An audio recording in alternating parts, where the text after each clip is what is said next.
And we're live again. Welcome, everybody. Guess what? Mom, the Great British Making Waffle have just created a title sequence. This is going to be madness. I'm so looking forward to this. Oh, dear. Hello, hello, hello, everybody who's watching. This is fantastic. We've been given the luxury of actually having a talk about Phineas and Ferb. And Claire, what you're doing? This is just going to be a whole list of different sort of Phineas and Ferb stuff. As long as we can keep talking about our favourite cartoon character. And can I just welcome, for the very first time, we've got Morg, who is sitting to Claire's left. Hi, Morg. How are you doing? Thank you for joining us. I'm good, thank you. Hi. Yeah, good. It's good to have you on. And I was just saying, before we start, I do have a son who was going to join us, but he's going to be incognito for the whole evening, I think. Unfortunately, work beat him to it. But yeah, more of that picture later, because we didn't buy the hat. You know, it's just that usual tight-fisted bit of me. It's just like you get the picture. You just took a photo. Took the photo, then put the hat back. Hat back on the shelf. Absolutely, yeah. That's got to be done. Got to be done. But yeah, big welcome to Claire and to Morg. We're on our own. This seems really odd this tonight, doesn't it? You know, I've been trusted with the tech, which is never a good thing. So already I'm sort of twitching because actually I know when I do the tech, I then miss loads and loads of people in the chat. So I'll get my apology in first that I can't multitask like Ben seems to manage. So we'll I know get Ben there. does it really well, but he does. We'll manage. Yeah, we'll sort it sorted. We should have invented some sort of innator to help us this evening. A chat monitor innator or something. That's exactly it. Should we say hello to a few people? Yeah. Let's go back to the beginning. Yeah, let's start. Can we start with Heather? And yes, big welcome to Heather, who was first in this week. It's always interesting to see who gets in first, and you struggle to beat Heather. So big welcome to Heather. I can't click on the names because my screen just disappears. So don't know. We've got Becca. It's a me thing. Yeah, I've got it here. I've got it here on another screen on Facebook and YouTube. So I'm going through all of that, but I can't put people's names up until we get further down. So do bear with me. It's a me thing.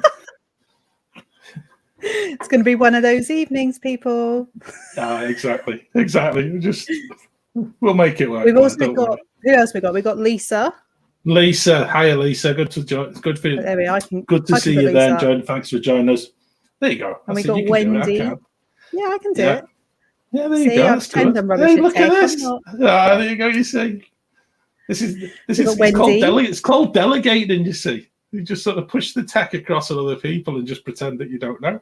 Anyone heard of him? Who's this guy? Never heard of him. Oh, no idea. No idea. He's off skiving somewhere. Yeah, he's not here. I know fine well that once he gets in the chat, then we start getting loads of abuse all the way through the show. So absolutely, that's always a bad one.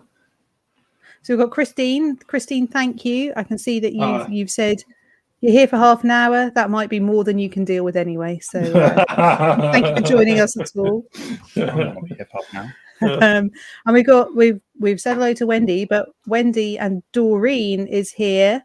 And there seems to be some cocktail things going on between Wendy and Doreen. I'm absolutely up for that. I think got it sorted. As always. Who else have we got? We've got there's lots of people. Surf Bum. Yeah, John, who's on he's watching on YouTube. Thank you for joining us, John. Again, and another Eric. person who Eric, hey, Eric. Thank you for joining us. Good to see you. And actually, thanks for being here. It's good, yeah. It's great. This is great because Surf Bum, I'm delighted you joined us again. Always makes an effort to watch us on a Wednesday, so it is appreciated. And also, just before we do start, there's some people who are not in the chat. We've got our very own Sammy, who's recovering from her operation. So hope you get well soon, Sammy. We'll hopefully see you soon. There you go, Surf Bum. Which of the Wafflers will be on with Pete tonight? Thank you for asking. That's got to be Ben and I. That's midnight. We're the ones that stay up late. Yep. So they're on at midnight with Pete McDevitt. Midnight with Pete McDevitt. I'm looking forward to that. It'll be really good. I saw that.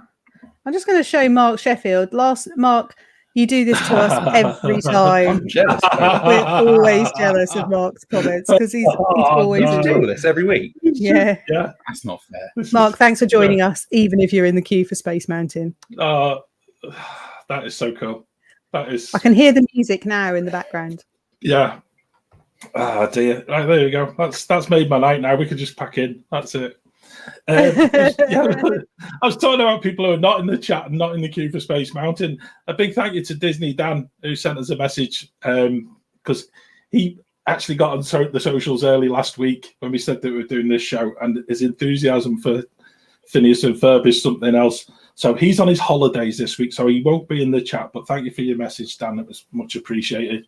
And then also had a bit of fun yesterday on Twitter with the mighty Rob Foster, who is infamous for being blustery day on the boards. Yes. But Rob tweeted us, and he's on his holidays too. But it was good to hear from him. So I hope you watch us on the catch up, and appreciate the fun you had on the socials. It's always good when we could actually do that. So I think that's an important point, John, that if anyone's watching on the replay, number one, thanks for taking the time to watch us at another time that's convenient to you. That's really kind. We appreciate that. But do comment. We still see your comments if you comment on the replay. So do join into the chat, even if you're not live with us. But if you are live, thanks so much. If you want to share it out with anyone else that's a fan of Phineas Ferb, then give them a shout out now, and then they might want to join us. I've just seen Nick's there. Thanks, Nick. Yeah. Great to see you. Thanks for joining us. I think we missed Karen was in there somewhere as well. So we've got a few friends tonight. There you go. That's lovely, that. Always nice. Always nice to know that you've got people that are going to just guide us through this, Claire. I think that's the best thing of all, isn't it? You know. So where should we start? I think that's the best thing for me, because I think we recognise the disappearance of the school summer vacation, and it's what better thing to talk about than a show that starts talking about the summer vacation. And I just think I've got to say this. Ever since we said we were doing this show, I've actually gone back and started binge watching again, and it's quite addictive. And I did warn Ben and Becca about this, because they hadn't watched Phineas and Ferb. Had Ben and Becca? Blasphemy! I know. Yeah. But it is so addictive, and it is so funny on so many different levels. And I'm really looking at it as something, as a way of doing a show about it. You became so aware of just how many levels the show is written on. Yeah. Just not only on visual gags, but on gags that are suitable for all kinds of different ages. But also just how much it relies on that complete slapstick of the likes of Laurel and Hardy did as well. And it's just a really clever show. It's totally so clever on lots of levels. And it's, I'm assuming that most people who've joined us tonight have watched it and like it. Otherwise, maybe it will inspire you to go watch it. But I think you're right. And each episode is so different but the same. So even if you're dipping in, dipping out, it's never off in our house, because Morgan watched them all when he was small.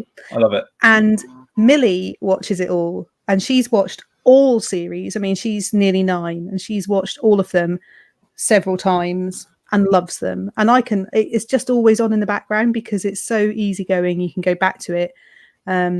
We do have the music on in the car. It's not the episodes, it's the music. It is the music. We have the playlist in the car. And that's interesting. Lisa, I think you've come up with a really important point there, I love that. It teaches kids to use their imagination, and to push the boundaries, and that it's okay to do something ridiculous. I think that comes from very, very early on when it starts, even in series 1, of just that whole thing about not accepting sort of the ordinary, and then just allowing your mind to just take you on all of these weird and wonderful adventures. And I don't know. I think, Lisa, you're totally onto something. And I think as a show, it's actually inspirational to a lot of children, because I made a short list the other night, and I was thinking, well, it's the inspirations in music, because who wouldn't want to pick a guitar up or a trumpet up or a saxophone up when you're actually watching the show? But then from a scientific point of view, so much of the story relates to about engineering and and it's very, very clever and very subtle. And yet I still feel that there must be people watching that and watching even how it goes completely pear-shaped for Doofenshmirtz, and how it just it's totally out there for kids, and I just think to do that and to actually not, I don't think it gets the credit it truly deserves. I think people very much sort of always keep going back to The Simpsons and rolling about, The Simpsons, this, and this. But actually, Phineas and Ferb is just way beyond an awful lot of what The Simpsons puts across. And I agree. Might be wrong. Let us know in the chat, because I might be the only one that's of that opinion. But I think it's got so many different levels and so many different ways to entertain. I thought you were going to start launching straight into, shouldn't the Imagination Pavilion and Epcot be Phineas and Ferb themed? I thought that's where we were going. I was keeping that, Claire. I was keeping that. We're going to keep that later on, because actually, that's probably somewhere to finish with. I totally agree, and I must admit, I actually feel that's I'm going to make a note of that. We'll come back to that. Log that one for 40 minutes time. We'll come back to that, see what everyone else thinks. I mean, I think it's interesting because the show ran from 2007 to 2015, and actually yesterday, the 17th of August, was the 14th anniversary of the premiere, which I didn't realise until today. I saw some footage on socials. It's all deliberate planning, you see, Claire. That you've got to let people make people aware that we put so much time and effort into planning these shows, that trying to plan these so that we get it right perfectly. Yes, that's what we did. Absolutely. But 2007 to 2015, there was 130 episodes and 4 movies, which not everyone, and the episodes are in 4 seasons. And it was written by the genius that is Dan Povenmire and Jeff Swampy Marsh, who are incredible. And actually, Dan Povenmire, for those who don't know, is also the voice of Doofenshmirtz. And if you are into TikTok or even Twitter, Instagram, Dan Povenmire is very, very active on social media, and he is hysterical. I would totally recommend going and look, because he does lots and lots of really great stuff about Phineas and Ferb. He does parodies of songs as Doofenshmirtz. He'll sort of explain / myth bust some of the more popular fan theories around Phineas and Ferb, which were never true to begin with. I don't know where they came from. And he'll talk about why things happened the way they did and how they behind the scenes stuff. Yeah. So if you like Phineas and Ferb, then go and look up Dan Povenmire on social media, because he's great. Actually, it's good value and really interesting. I can hear people all across the world now picking up their mobile phones and just getting on Instagram and just tapping it out. It's just like, stick with us, guys, please. So character-wise, we get the main characters for the show. We got Phineas Flynn, who's, for those who aren't aware, the triangular-headed kid. And actually, Dan Povenmire explained why he's got a triangular head. It was in homage to the MGM animator Tex Avery, who used to use a lot of angular shapes, and he was really interested in the work that he did. And one night they were him and Swampy were sitting in a restaurant. Drew it on a napkin, and he's got the napkin framed in his house. So he drew it on a piece of paper, and he kept that. He tore it out, and that was his starting point. So that was where he sort of went, yeah, definitely, we've got something for a show. Lisa, his name is Dan Povenmire. I'll share it in the chat afterwards as to and we'll link to his social media so you can follow him. But he's great. And his so we've got Phineas and his stepbrother Ferb, who's the one with the tall, thin head. A man of few words. Sort of F. Yes. He's British. And he's British. Candice, who's their sister. And then you've got parents who are Linda Flynn Fletcher. I can't speak. Linda Flynn Fletcher. It's hard to say. And Lawrence Fletcher, the dad. Now, just to say, some of the voice actors who are involved in Phineas and Ferb, when you start going through it, you're just like, what? So Candice is voiced by Ashley Tisdale of High School Musical, Sweet Life of Zack and Cody. That's another great show. And all sorts of amazing Disney themed stuff. So Ashley Tisdale's Candice, Dan Povenmire voices Doofenshmirtz, but Linda Flynn Fletcher is voiced by Caroline Rhea, who played one of the aunts in the original Sabrina series. And Lawrence Fletcher is voiced by amazing British actor and writer Richard O'Brien, writer of the Rocky Horror Show. I know. So the voice cast are incredible. And Swampy Marsh, he voices Major Monogram. There are a load of other voice actors, but those what really hit, are what really struck incredible. me though is the way that it was put together as a family where Phineas is the brother of Candice, but the stepbrother of Ferb. And then that English bit really sort of shines through in a way, because with the voice of Richard O'Brien, so Lawrence Fletcher always comes across as so straight laced and so very poshly British, and I find it really amusing to listen to, because in a way I think we always associate it with another American animation, and it isn't purely American. They've been so clever in trying to widen the whole sort of audience that it's going to appeal to. And again, I don't know, that it'd be a great one to actually ask and see if it was a deliberate thing by Dan Povenmire to actually do that in the first place, or whether it was just sort of... How did you come up with Richard O'Brien being the voice of the dad? I mean, whose suggestion was it? Is just his agent looking for a job, or was it something that they deliberately targeted him? I don't know. I'd love to know that, actually, because he's so very different to the character that he's voicing, but brilliant at the same time. And you've got a few other characters. But I was going to say, it allows that freedom for both Phineas and Ferb to have a completely different personality, and for them to actually to bond. And they're able to have completely different strengths, because obviously, not being blood brothers, they're bringing two totally different things into the house, and and doing things that probably they'd never been allowed to do before the parents split up, and then obviously they met up together. And I just think it is just one of those amazing things to watch. Just the dynamic of that relationship between brother and stepbrother, and how that develops over the seasons as well. Very, very clever. Very clever. I think you're right. It's like a little voyage of discovery in their relationship, as well as all the exciting things that they're doing. You got other characters. You've got Isabella, lead fireside girl, who is completely infatuated with Phineas. Yes. Absolutely. I get it right. And since my kids are not here, I can sort of relay all these little stories. But I know certainly when our Josh was younger, one of the things anybody he was watching anyone, and he turned around to like our neighbours in particular, he'd always turn, "What you doing?" And it's just like, and in the Yorkshireism, it becomes "what doing." And it's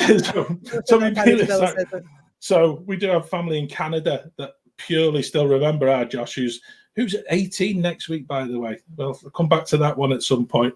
But their line in every single card that they've ever sent him is like, "What doing?" So and it purely comes from Phineas and Ferb, which is hilarious. It's fabulous. And you've got the two friends. You got Baljeet and Buford, who are the other two of the little team who help Phineas and Ferb complete their exciting days of fun. Who have an interesting relationship between the two of them, but they're great characters. And then you've got the side story. Well, the main story. Come on, let's be fair. The main story of Perry the platypus, who is Agent P, Phineas and Ferb's pet platypus, because everyone has one of them, who is actually a secret agent, and he goes off and works for ALCA, the organisation without a cool acronym. There you are. Led by Major Francis Monogram and Carl, and he works for them, trying to foil the plans of Dr. Heinz Doofenshmirtz, who is consistently making ridiculous inventions. Fried food and Acer. With the sole purpose of trying to take over the tri-state area every single episode. So you have this juxtaposition between the two parts of the story, and in the end they always interlink, and something to do with so Phineas and Ferb will try and build something to amuse themselves one of the days of the summer holidays, and then something that Doofenshmirtz has built will wreck it, and then it will all end up with nothing being there in the first place. And the whole Candice, who is the sister, would always try and bust her brothers. So she's trying to prove to her parents that they're doing something they shouldn't be doing. And just at the point where she's going to show what's happened and bust them, something that Doofenshmirtz has done that Perry has foiled smashes it all to smithereens or floats it off into space or something, which means... I think the very first episode is like they built the roller coaster and Doof's built this giant magnet. And a helicopter comes over the top of the screen and picks it up and moves it away. Just as the mum turns around and she's like, but there's nothing there. And Candice is like, ah. And I know people feel sorry for Candice. I don't know if I feel sorry for Candice. I think you could actually write. I think you could write a whole thesis about Candice, because actually I feel that she's the one who's got the biggest emotional baggage from a parent. She's got so many issues. Yeah, but from a parent splitting up, and I think if we started looking at what she's trying to do and trying to attract the attention of her mum all of the time, and trying to get the boys into trouble. It seems to be one of those real power struggles, and she's never ever going to win it, and she never ever does win it, and it's quite intriguing. I think was it the same roller coaster episode where they had Mount Rushmore? I know it was in season 1 where the boys went and chiseled out part of Mount Rushmore. It's not quite the same episode. Yeah, but as a birthday present for Candice. Yes. And it was just so cool because actually the boys didn't want to mess up a birthday again, having previously done it the year before. And then it was such an amazing thing to do. And then lo and behold, by the time Mum had actually climbed the steps to the top, it had completely vanished. And or there's been an avalanche. The point that Candice started seeing it was like lava coming out as little spots in the face of the Mount Rushmore figure, and I just thought, that is so cool. As just how as a teenager, she's trying to sort of keep a lid on all of her emotions. She is the most crazy, mixed up character, and I think. I think you alluded to the fact you didn't like her, Claire, and I think there isn't much to like about her because she's one of those little snitches that sort of, the snake in the grass is trying to get everybody else into trouble whilst she's busy on her phone. I think that's another thing that's quite intriguing. And she never learns. No. It's the minute everyone's back's turned, the phone gets flipped open. Yeah, it's brilliant. And I don't know if in your house, but in our house we have the saying where you're in charge conditionally. So we do use that phrase sometimes when Mum goes out and she says, "Am I in charge?" And she's like, "Yes, conditionally though." And she goes, "I'm in charge conditionally." It's so funny, and I do feel for her because she tries so hard, and then she's got the drama with Jeremy, the object of her affections, which actually they do get together quite early on in the first season, but it's good fun. It's just a laugh, really, and it's really fun. It is just really funny, and it's quite irreverent. And it's one of those things where you can just sit back and enjoy it, and for what it is, which is it will appeal to 8-year-olds, 6-year-olds, and 80-year-olds. Yeah. So I'm intrigued with the chat. I mean, just really from a point of view of where other people are at as regarding who's watched it, who hasn't. Yeah, and just Heather's an interesting comment there, because actually she did watch it when she used to babysit, and then doesn't remember a lot about it. I think who else is on there as well? Was it Wendy? Not seen all the episodes. Yeah, and Christine saying that she needs to watch it. Yeah, and it's strange because actually I think it does. It's like one of those things. I know we spoke about, was it Bear in the Big Blue House, who's just over there. But it's a time and a place, isn't it? And when your kids are of a certain age and it's just whatever's on the telly, then you're actually in the position where it's whether or not you actually get it or not. And there we go. I knew Ben would start harassing us all the way through the show. Look, there he is. Started it last week. That was only on our say-so, I think.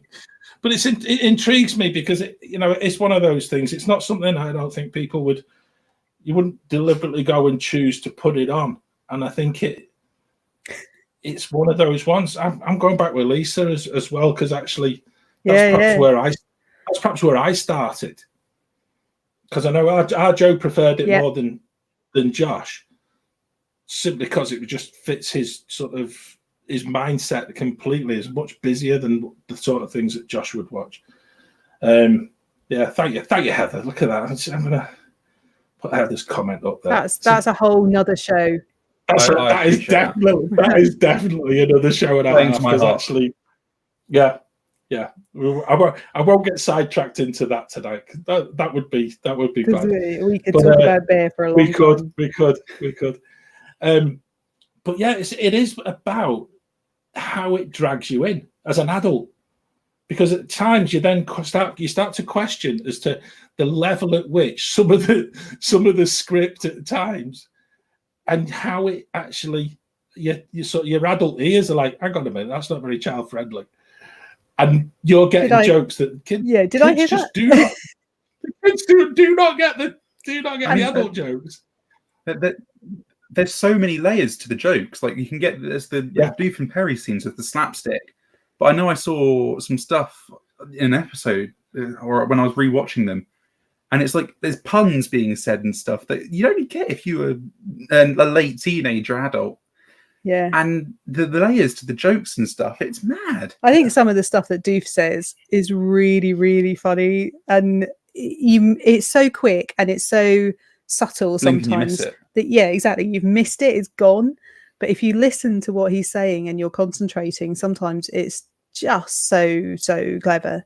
But yeah, I think it's great fun, and I think it's worth mentioning the music for the episodes is incredible. They've won 4 Emmys for the songs.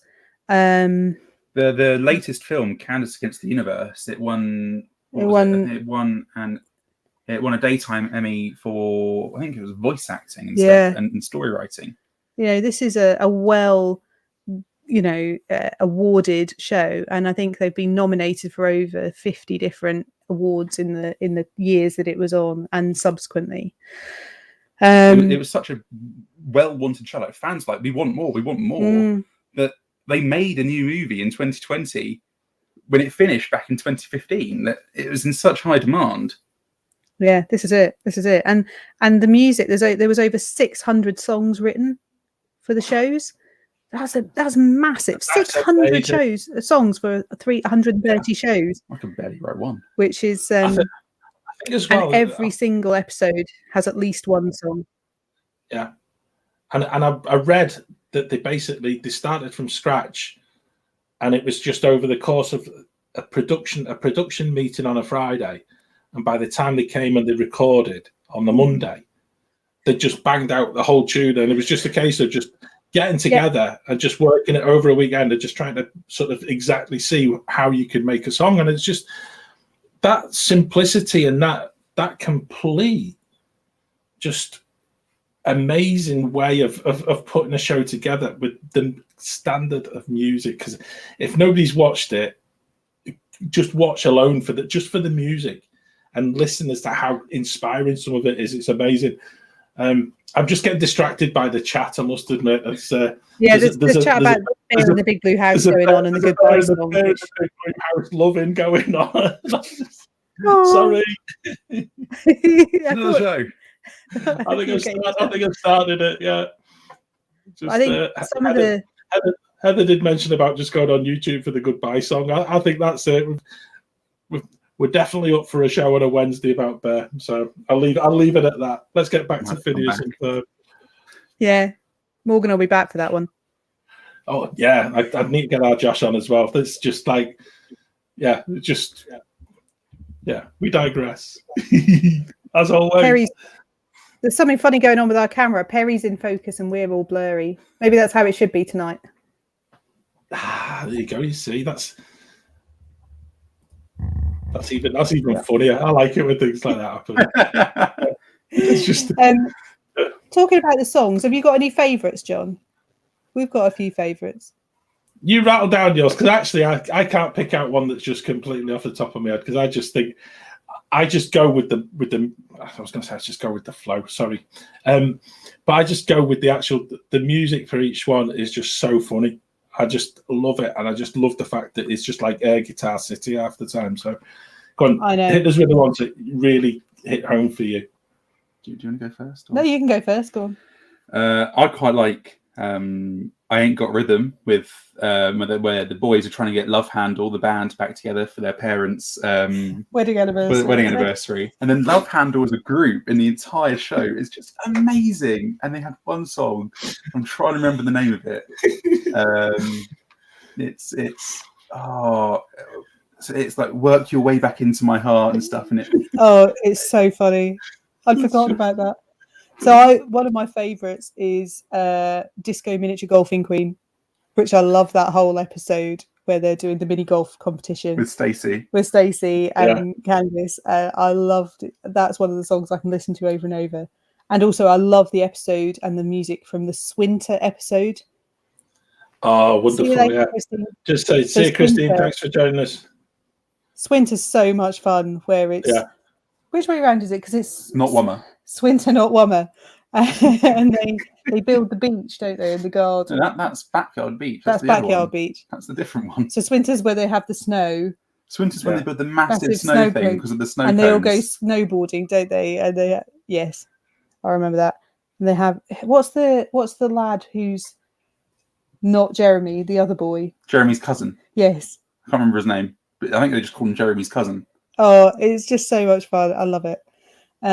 Backyard Beach, though, is very good. Backyard Beach. And one that is absolutely famous in our house, and actually we used it in a family quiz not so long ago, is Aglet. And if you don't know what an aglet is... You will do when you watch the show. You will never, ever, ever forget the AGLET. I think Dan Povenmire has actually said on TikToks and stuff and online that one of his proudest achievements is that an entire generation or two will remember the word aglet because of his show. Oh, dear. So yeah, that's what you want as a writer, isn't it? As a writer, that's what you must be. Yeah, you must sit there and you think, how on earth can we get this generation of kids in particular to recall something for so many years after? And I just love that. I think it's must be one of them great moments in your life, mustn't it? I think the other ones that are quite good is the Evil Boys episode where Candice is trying to takes a growth potion so she can become... No, that's different. Is that different? Evil Boys is where Candice has the wild parsnips. Oh, and she goes purple. And for the rest of the episode, she's voiced by Dan Povenmire doing an impression of Ashley Tisdale having a cold. Because Ashley Tisdale couldn't get the notes down there. That is cool. That's why you're here, Morg. You're here to give us that. Yeah, correct me. Absolutely. That's exactly it. I think another one of the songs that I quite liked is from the Phineas and Ferb movie in 2011, Into the Second Dimension, where it's the two Doofenshmirtz meet for the first time. Yes. And I can't remember the song name, but they're like, "Oh, are you my new best friend?" And they have this whole sort of song and dance routine, and they've got a cat sort of dress up like the Beatles as well at one point. And it's just so funny. And they talk about the things that are similar, but they're not. And then the vending machines taking over the human race. Yes. So it's all a bit daft, but fun.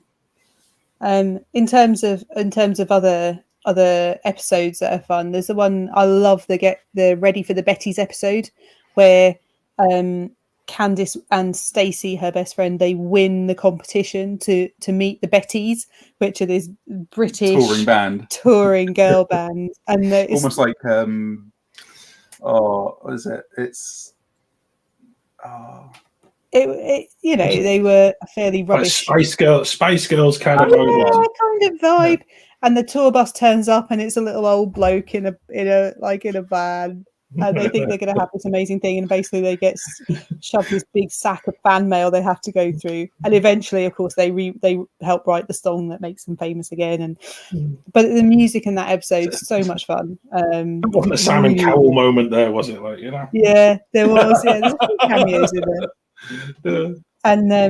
And also the unfair science fair where Baljeet has his inventions completely poo-pooed at the science fair, and Doofenshmirtz thinks he's come up with a brilliant invention. It's just a baking soda volcano, which because he gets ruined by baking soda volcanoes, so he makes the best baking soda volcano. So it was so much fun. And there is a full musical episode, the roller coaster, the musical, where they build another roller coaster, but the whole thing's done like a musical show, which is such a great episode if you like the music. So, what's the one? Let's take a quiz. Oh, take a quiz! That's so much fun. Needs to be a segment on the show. Yeah, when we do the mastermind, let's take the quiz. Yes, definitely, and make up some random rules that mean nothing. I must admit, Claire, I was so tempted to try and lift some of the audio, and I thought, we'd be so busted if we did that. And even getting pictures of characters, I resorted to my own holiday pictures, just rather than taking it anyone else, because I don't know what I can and can't do. And I thought I would hate for this show to sort of disappear amidst copyright claim and things like that. So I went safe. I went safe and only used pictures from my own holidays. So that's a really good point to move to, John, which is that actually back in 2011, were meet and greet characters in Hollywood studios. If you wish to wait like 2 hours. So people who've watched this show before may or may not know, we were on holiday in the summer that year at the same time as John's family, and we didn't know each other, and we did cross paths that we didn't know at the time. So yes, just have this moment of that's the same meet and greet. We don't know which day, whether it was the same day, but it was definitely within a couple of weeks of each other. We were there. Because even the backdrop and everything else was the same there as well. I just like at this point for everyone just to look, because that child. No. Don't do that. No. Morg, you thought you were coming on the show tonight. Just add your Phineas and Ferb, but no, your mum's going to get out your holiday photos and embarrass you. Get used to it. That's back when I was under 6 foot. Yeah. But you were still taller than me. Yeah, that was a long time ago. So there he is with his Agent P shirt on. Oh, was that an Agent P? Do you know? Joe used to have one of them. Yeah. There you go. Right, that's his. He's in big trouble tomorrow. He's going to have to go and dig out a big load of his merch. I don't think I've got that shirt. Can't find anything that is true. No, he can't fit into it either. That one as well. I think that one was 2013, because we did 4 parks in a day. Hence the T-shirts and Josh's birthday hat, and we did 4 parks in a day. And once we actually got to the meet and greet, the whole purpose was we had to do a ride.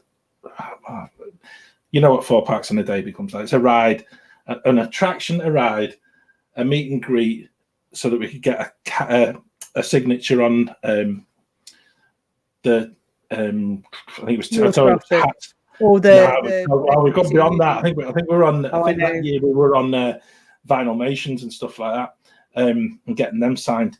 But it was such a fantastic day, and actually we got in really early, and that was one of the first meet and greets we did, and it was just such a fabulous one because the characters themselves were exactly like Phineas and Ferb, so much so that they played about with Joe's hat, and they were just absolutely brilliant cast members, and just amazing that They were totally in character, and just every now and again, and I'm not sure if one of these pictures shows it, just the little hole in the fence.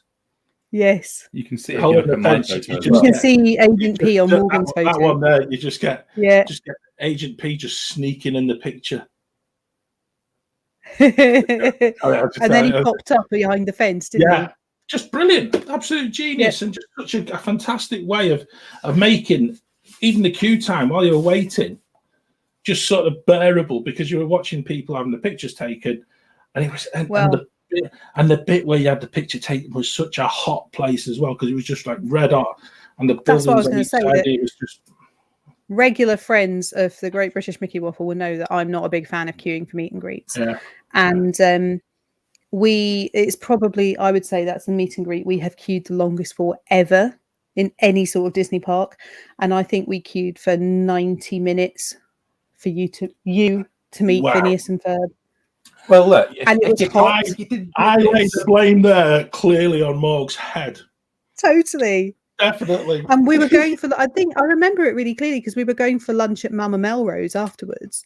Yeah. And it was. You could have left Morg in the queue, gone for lunch, and then come back out to meet him once you've eaten. Exactly. But it was really, as you say, it was in the corner round towards Streets of America. No, towards. It was where the Muppets. Just around the back of the Muppet Courtyard, wasn't it? The Muppet Courtyard, and it was Muppet Vision 3D. Hot.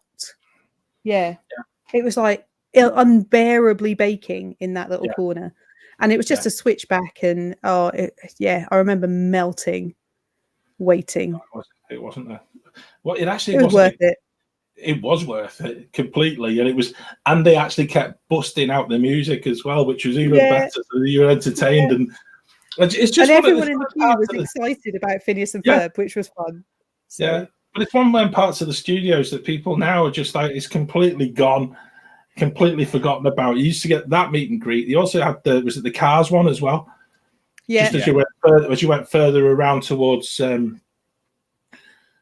what were the band that used to be around there as well? They used to.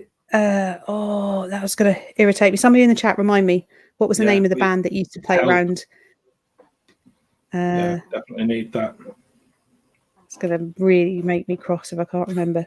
Anyway, we'll come back to it. So let's fast forward about 5 years after that, 6 years maybe, and Epcot got rid of the Kim Possible.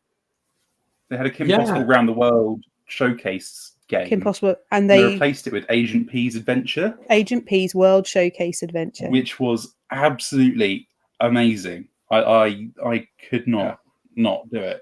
And I wonder if anyone else managed to do that while they were in Epcot. It was so much fun. And you got a phone in a plastic bag that they'd sealed up. A flip-top phone that you used as you walked around the World Showcase countries and pavilions. And you had to help Agent P. Monogram gave you a mission on the thing saying, help Agent P. And then you do something. I remember it's specifically in the England pavilion. Actually, you'd have to go into the tea shop. That's right. And say, "Evil is my cup of tea" to the lady behind the desk, and they give you a tea bag, and you go enter some code into one of the phone booths, and then it would give you a golf ball, and you go put the golf ball inside the big shop, and then you finish the quest, and it's like. There we are. Ben solved my. I'd remembered the mulch, but I couldn't remember the rest of it. Mulch, sweat, and shears. Thank you, Ben. It's making me cross. Yeah. So the Agent P World Showcase Adventure, and I think there was some of them that were really easy to find. In Mexico, they had Doofenshmirtz on top of the roof with inside the pavilion, shooting the Mexican temple.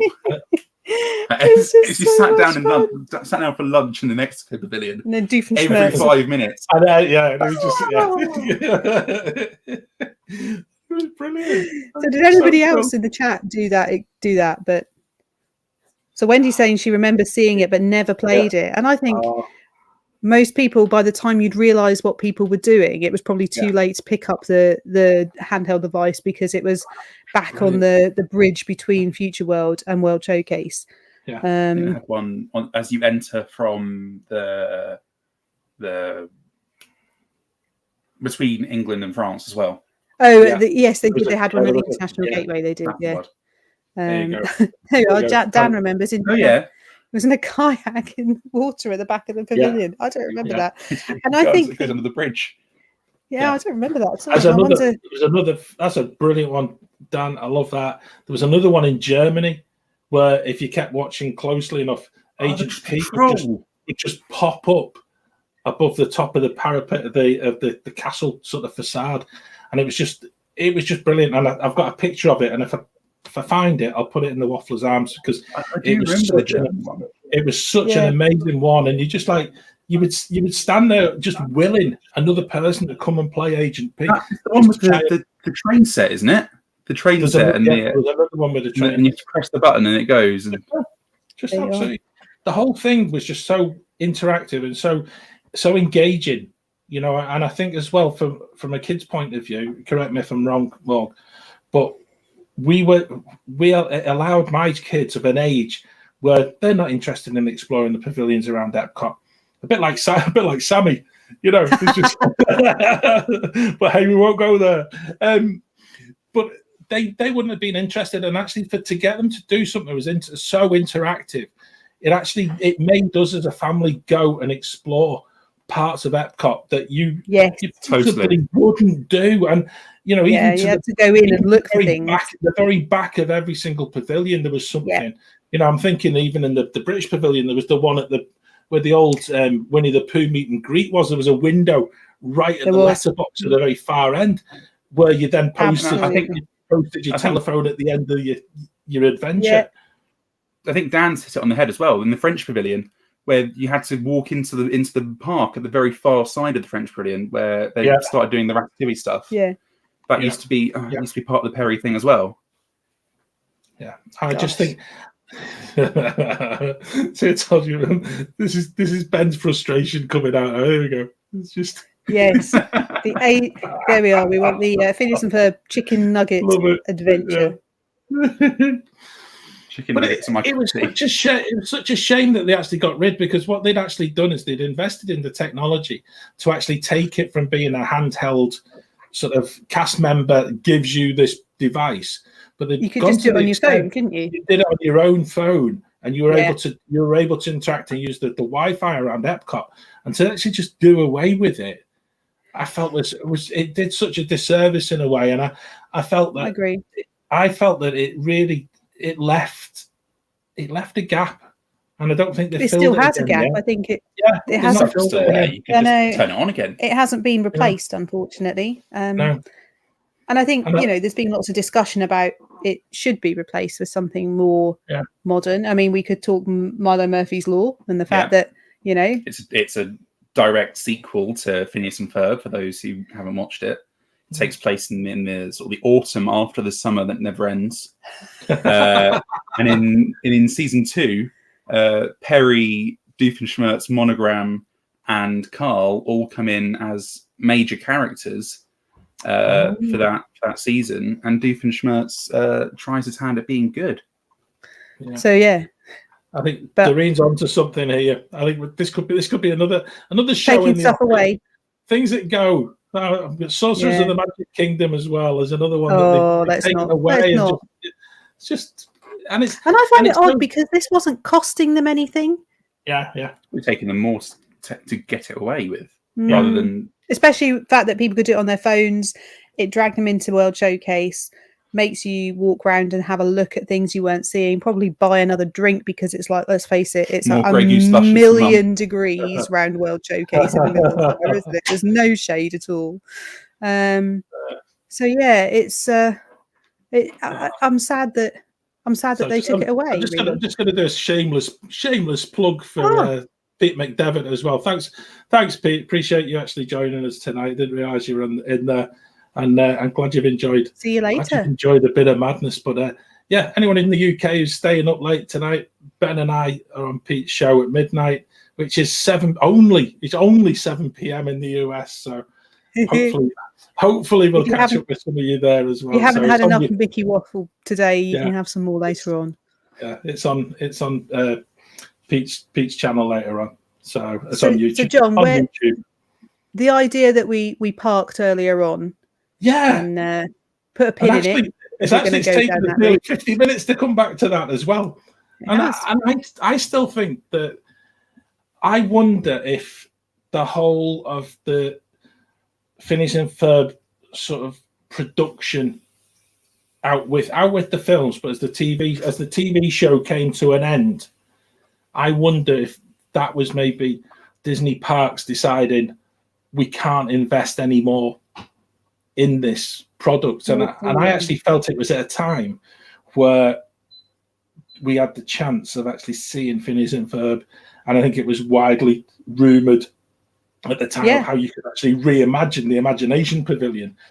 And I think that's it. Like, what is it? 6-7 years ago, everyone had. It was before Inside Out came out, because when that came out, everyone sort of went, "Oh no, maybe that would work." But I think when Phineas and Ferb was at its height, 2011, 2012, I suppose that's more than 7 years ago, isn't it? It's 10 years ago. Hasn't time fly? It does, Claire. Yeah, I know. But actually, at that point, that would have been brilliant to put into the Imagination Pavilion for so many reasons. I mean, there was infinite number of storylines, and the Imagineers could have been so creative in terms of integrating 100%. those characters and the way in which the shows were constructed around engineering, imagination, world's your oyster, do what you like. I mean, off the top of my head now, I can already see in the pavilion you have a stage for Love Handle to come on and play every 2 hours, or you could have Phineas and Ferb roller coaster, or inside the pavilion with like the Star Tours tech, where you have a different route every time. Yeah, and I mean, it's still quite in demand now. I think there's a bit of a cult following for Phineas and Ferb. It's one of those things that hasn't. It's sort of gone into the shadows rather than died down, because there's no sort of sustenance to it. Yeah, I think the other thing is the show is fairly ageless as well, so it doesn't matter whether you're watching an episode from season 1 or season 4 or actually the latest movie. It's still as funny and as clever and as witty as it was back in 2007. So I kind of wish they'd done more with it. Yeah, it hasn't aged. Yeah, not at all. And that's the thing. When I think the worst thing that they could possibly do is, you could imagine an Imagineer sitting there thinking, oh, well, we could do the same as they did with the Simpsons ride in Universal. But that just wouldn't work in the Imagination Pavilion. And I think there's so much more they could do. Hiya, Mark. Thank you for joining us. Hi, Mark. Nice to have you with us. Yeah. But it's a real missed opportunity. And I really feel that there was a time and there was a place that if they'd actually had the money to invest at that time and at that point, we could still have seen Figment as part of it, because I still feel that Figment. Oh, can you imagine? They could just building. They could have just been building a new ride for Figment. Let's face it; they could have been imagining the new Journey into Imagination. That's one of the best things about Phineas and Ferb. That there is no limit to what they could build. I mean, they've gone from roller coasters to ice cream making machines for Isabella to animal translators. Exactly. Can you imagine the line? It would be aren't you a little bit young to be building a Disney World ride? Yes, yes, we are. You could do literally anything with it. Yeah, and that's why it would work. Yeah. Hang on a minute. Hang on. I'm not getting my phone out to. Right, here we go. Right, Bob. Hotline to Bob. Let's go, dear Bob. Again, it's only us, and it's an opportunity missed. It's an opportunity missed, and I think that's the saddest thing about all of this. I think we could have had something so special. I agree.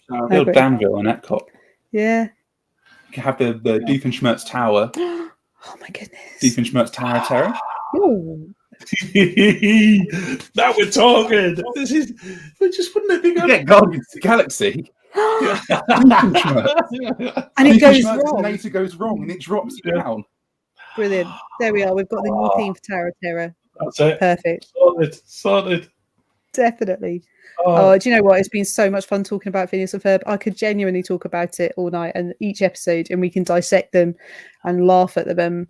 I know that we're going to watch them again over the next few days just because we've enjoyed talking about them. Certainly listen to the music. I hope other people in the chat have been inspired. If you haven't watched Phineas and Ferb, If you do anything in the next few days, binge watch Phineas and Ferb. Just Don't watch go a few. to work. Don't do your jobs. Don't earn money.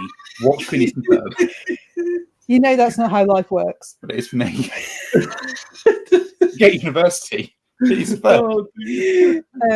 But yeah, if you get half an hour, do watch a couple of Phineas and Ferb episodes and just enjoy it for what it is. Yeah. I think there's I think as well, it's on Disney Plus. It's easy to find so long as you don't make the same mistake that we did in this house and try and spell Phineas with an F. That was first mistake. Yeah. Phonetically doesn't work. It's a PH for Phineas. But it's there, it's on your Disney Plus subscription, and it is just there's loads of it. I mean, there's a Marvel crossover. There's a Star Wars. Oh, crossover. the Marvel crossover is good. The Star Wars. The Star Wars crossover was. Dan Povenmire's got the story of it, how you want to watch it. If you go check his socials, the story of how it came together is insane. He pitched an idea as a just a joke, and I think it was Dave Filoni and George Lucas. They went okay, go for it. So. Yeah, and I think that actually for me is where it's such a genius stage, because they weren't frightened of trying to sort of dip the toe into other franchises as well, and they actually got the permission to do it, which is where the sort of there was that sort of give and take from so many places, where if you want to write a show about that, we'll gladly give you the right to do it. So no, it's been absolutely brilliant. I'm going to Agent P again. Just bring it back. Yeah, I've just dropped in the chat. It's Dan Povenmire. If anyone wants to check out his socials, and I would just say, if you've got anyone who's on TikTok or you want to join TikTok, join TikTok just to watch his stuff, because it's brilliant. It's so worth it. It's just fun, and you can learn about. Swampy Marshes on TikTok as well. But you learn a lot about Phineas and Ferb that way. Cool. But so, John, we've got a busy week coming up. We have got the week of all weeks, because my family hate me. So that's why my kids have gone and got jobs, so that when I'm sitting talking, instead of having to be quiet all the time in the background, they've just got a job, and they'll come back in after I finish the shows. Because this week, third Friday of the month, is Wafflers Assemble Live. And there we go. So it's coming on Friday, guys. It is, and you know what? It's quality, not quantity, in terms of people who are on this week. We're on, because we've got there's Claire and I, Ben and Becca. That's it. Sammy's on recovery, and Peter and Jill. They're off swanning around on a cruise ship. Disney cruise around the UK. You can't afford me for more than one show a week. My rates are very high. I could quite imagine. I could imagine. So as Ben says, it's the Dream Team Friday night. It is just us, and we're going to have loads of fun. Actually, I don't think we've got a script. I think we're going to wing it. Ben's doing mastermind, and we've been writing the questions.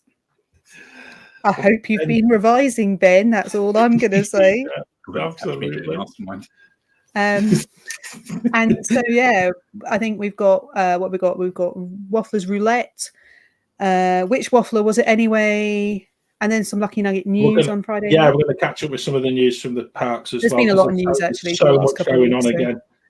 So we might mention the cost of the Christmas party. Don't start a war.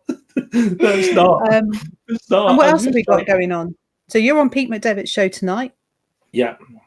Good luck staying up. I can't. Sorry, Pete. I wish I could. I can. I might join.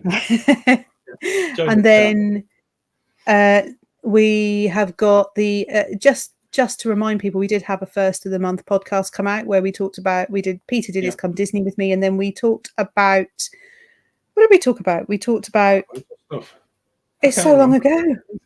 I know. I was just like, go and check I think it we out. talked about the news from the 50th.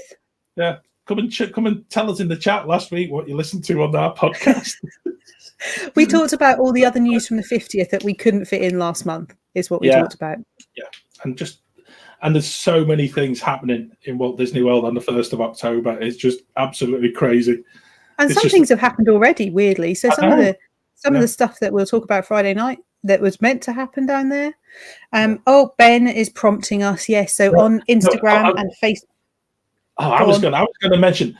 Talking of the 1st of October, you see how seamless we can get. Oh, sorry, I ignored your seamless segue. 1st of October is our 50th episode. Our 50th episode. Yeah. So we're going live. It just so happens that way. It's also a 1-year anniversary of our live shows on YouTube and Facebook. And so in the run up to that, we are doing a fabulous 50 countdown via our socials on both Facebook and Instagram. And so at the moment, people have the opportunity to give us their answers to the carousel of questions for the next few days. We're running through them first. And it's an interactive countdown. So we want to hear your opinions on all the questions that we're asking. So do check us out on Instagram and Facebook at GB Mickey Waffle. Accessible also through our website, gbmickeywaffle.com. Yeah, which is what I pressed there. Is that one? If you want to know where to find us, just go to the website. It's far easier. It saves flapping around.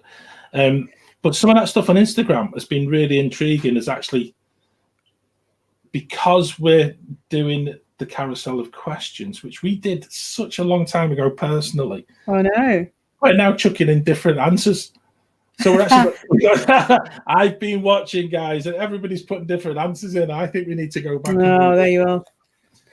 Lisa, and Lisa, yes, we are. We are going to be live. Unfortunately, Uncle Joe won't let us into the States. Yeah. So hopefully, some of our friends who we know that are in the parks. If you're going to be in the park and you feel as if you can dip in and out of the show, then please get in touch with us on our socials, drop us a message, and hopefully we'll be able to talk to you live on the show if you're in the park, because I think that would be the most amazing thing to be able to do, because that's it. Even if it's just for a couple of minutes to say hello, and so we can just see the scenery and what's going on and share that with our friends. I'm all mightily jealous. Just like we are about Sheffield. We might have a little sob in the corner. Yeah, I think we will. Go grayscale, have rain dripping down there. We'll have a drink. We'll toast the 50th at Walt Disney World, and let's keep fingers crossed that we're allowed to visit soon. Oh, too right. There's so much. There's far too much riding on it, Claire. The November show will just be a disaster. If anyone wants to know, Claire and Ben and Becca and half of the UK are planning a late October trip. Neil, if you're still listening, I know they're planning the same time as well. And if we're not there, it might just be me for the month of November with a black armband, because everyone's just that's it. It's gonna be the end. So they're thinking. And I tell you, while we're here, can I just let's shout out Dean at the Live Place, always promoting us. We like to promote him. Home of family-friendly streaming, and do go and check it out. It's really well worth it. There's loads of shows like this, and we have got our friends who are live every Thursday after hours, which is 1:00 on a Friday morning. It's the reason why coffee is the order of the day on a Friday. But do you know something? It's a great show. Well worth a listen to Jason, Carlos, and Colin. Right. It is. Really I think. right. Yeah. I think we've. Yeah, they still haven't picked up on the start a little bit earlier for us. But I know. It wouldn't be after hours, though. No, I know. It'd be in hours. It'd be much better. And if you want to interact with us, we didn't mention, come and join us in the Wafflers Arms, which is our GB Mickey Waffle pub on Facebook. It's our Facebook community, and we're having lots of fun in there. And you get to you have to serve your own drinks, unfortunately. Yeah, you have to bring your own drinks, not just serve them. But there's always a table. There's always someone friendly. It's a bit like, come in and have a chat with anyone. So it's been really nice to share some of the photographs that people have done as well, which is absolutely superb. Because, I know I get into trouble for going off at a tangent and things like that, but we run over again, John. Hey, I know this is good, isn't it? I like this. Somebody will be looking at a watch, going, "Come on, off! You're 7 minutes over." It's not my fault. No, so is mine. I quite gladly accept responsibility for that. Do you know, it's been an absolute blast tonight, and I have thoroughly enjoyed. Can't believe how quickly it's gone. No, the whole Phineas and Ferb bit. This is, do you know something? This is coming on Friday as well now. Is it? It's just like, I can't believe. I might put Perry over there with Big Little Chicken and Grogu. Actually, he might just sit, sit on the shelf over there. Grogu with a mustache. Yeah, maybe I'll just add him to the corner. He can sit there. Brilliant. Can I just say a massive thank you to everyone who's joined us in the chat. It's been great having you here. Ben, the Big Blue House is coming to a Wednesday show sometime soon, I think, judging by how much love it got. I think there's an opportunity to talk about much loved, long lost Disney Channel shows. They're in the Big Blue House and other shows that you enjoy. Yes. So if there's some that you want us to talk about, let us know. No, it's brilliant. And thanks for everyone in the chat. You keep the show so fresh and you keep us all on track as well. And I know I did say at the very beginning, I find it difficult if I'm putting pictures up, I can't do the chat. So if I've missed you, I know there's been loads of people having a chat on YouTube. I haven't been on YouTube tonight. I've not replied to many people on Facebook, so I do apologise. I did try. But we didn't break the computer. Not yet. This is the bit now where Ben's looking and thinking, right, let's see if he does this bit right.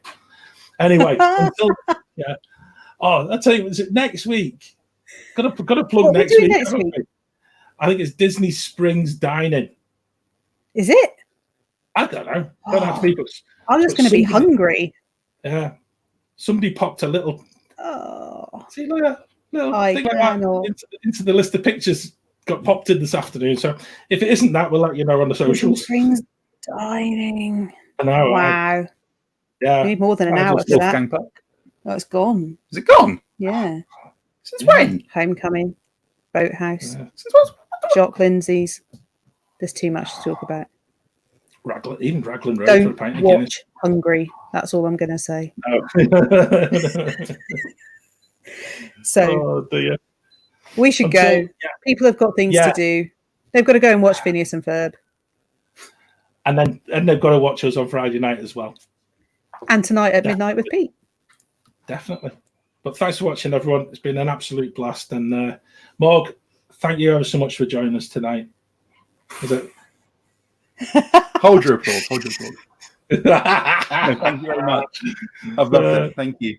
No, it's brilliant. Thanks for joining us. Until the next time, we have to finish with a little waffle on.